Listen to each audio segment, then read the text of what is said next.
Start. गांव, खेती, मवेशी और पानी, धरती की सांसें वहीं बंधी है और आस के मुहाने यहीं पर खुले हुए हैं और यहीं कहीं है हमारी पारंपरिक जल संरक्षण तकनीक की संपदा।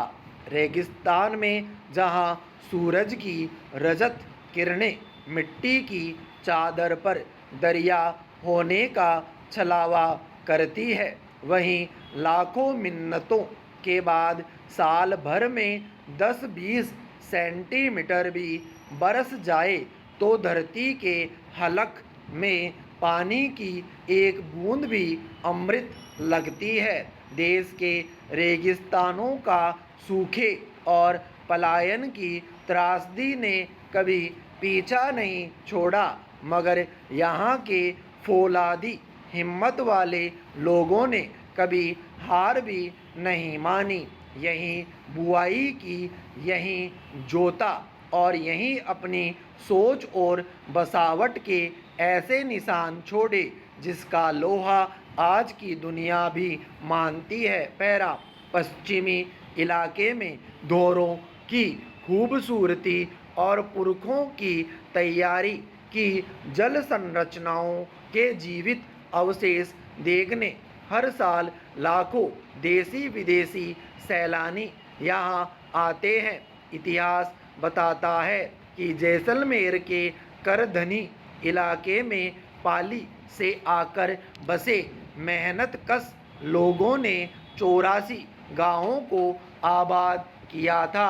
रेगिस्तान को हरा भरा बनाने में कोई कसर नहीं छोड़ी थी उन्होंने, और वहीं सिंचाई के लिए खड़ीन तैयार किए। खड़ीन यानी पानी की आवक का क्रम तय करने का नायाब तरीका, जिससे ज़मीन में भरपूर नमी रहती है और जिससे सामूहिक खेती भी होती है। यानी पानी सिर्फ खेतों को सहेजने का नहीं, समुदाय को बांधे रखने का भी माध्यम था। इसे तैयार करने वाली इस स्वाभिमानी कौम ने उस इलाके से अपना ठिकाना ही उठा लिया जब उनकी बहू बेटियों पर हुक्मरानों की नीयत खराब होने लगी। ये वे अध्याय है जो समझाते हैं कि राजाओं के सेवक और रक्षक साबित न हो पाने की कमजोरी ने किस तरह हमारे यहाँ की अद्भुत जल और पर्यावरण गाथाओं का दुखद अंत किया। पैरा।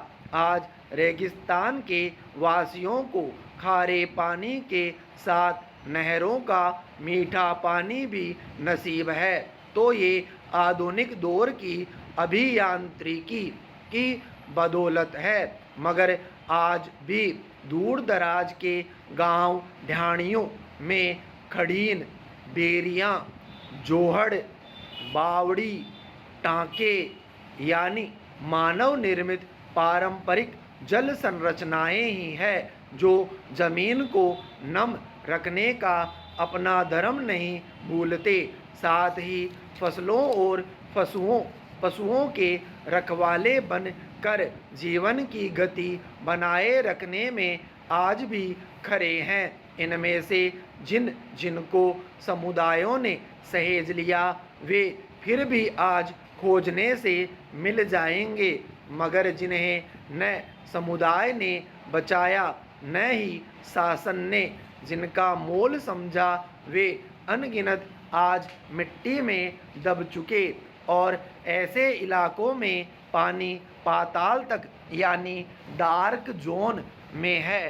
पंचायती राज की अवधारणा में ग्राम स्वराज्य समाहित था और ग्राम स्वराज्य में समुदाय की भागीदारी, हर गांव का अपना अस्तित्व, अपनी पहचान, अपनी अर्थव्यवस्था, अपने उद्यम और अपने पर निर्भरता।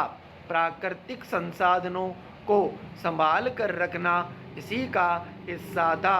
जिस समुदाय ने समझा, संसाधनों को साझा किया, उसका प्रकृति से नाता जुड़ा रहा, और जिन्होंने बेकदरी की उन्हें अब नए सिरे से सीखना ही होगा। पैरा किसी समय सरस्वती नदी जैसलमेर से होकर गुजरती थी और अरब सागर से एकाकार होती थी।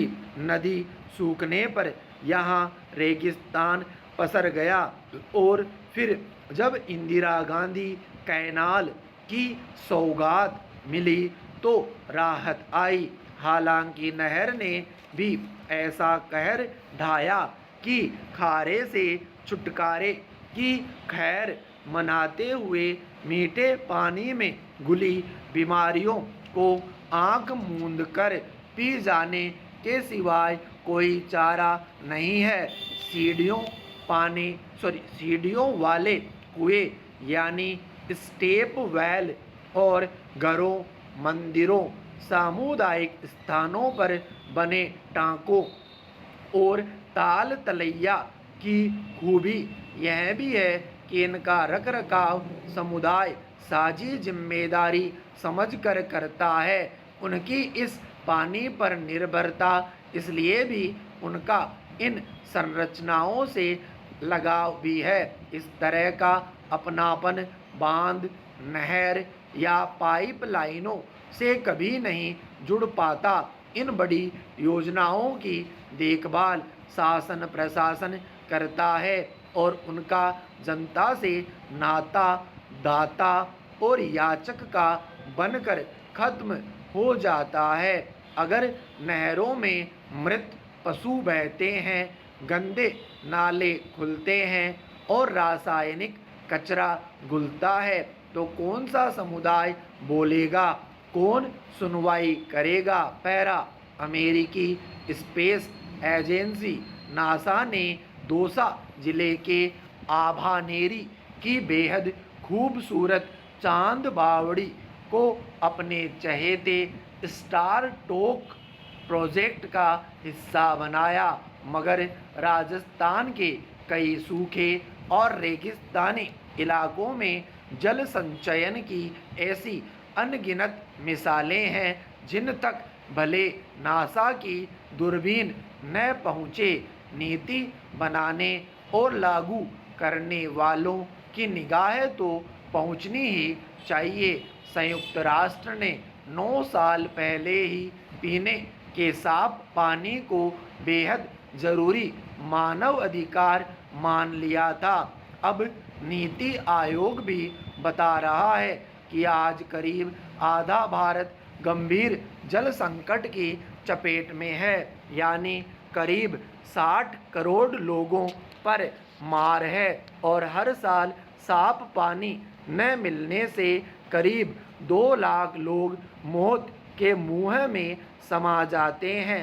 नीति आयोग का जल प्रबंधन सूचकांक 2018 इशारा करता है कि 2020 तक भारत के 21 शहरों का गर्भ सूख पूरा जाएगा। इससे 10 करोड़ लोगों पर सीधा असर पड़ेगा। पैरा नीतियों के आईने से मुद्दे की तह में झांका जाए तो जल शक्ति मंत्रालय ने लक्ष्य रखा है कि 2024 तक हर घर तक साफ जल पहुंचेगा और जल संसाधनों का प्रबंधन किया जाएगा।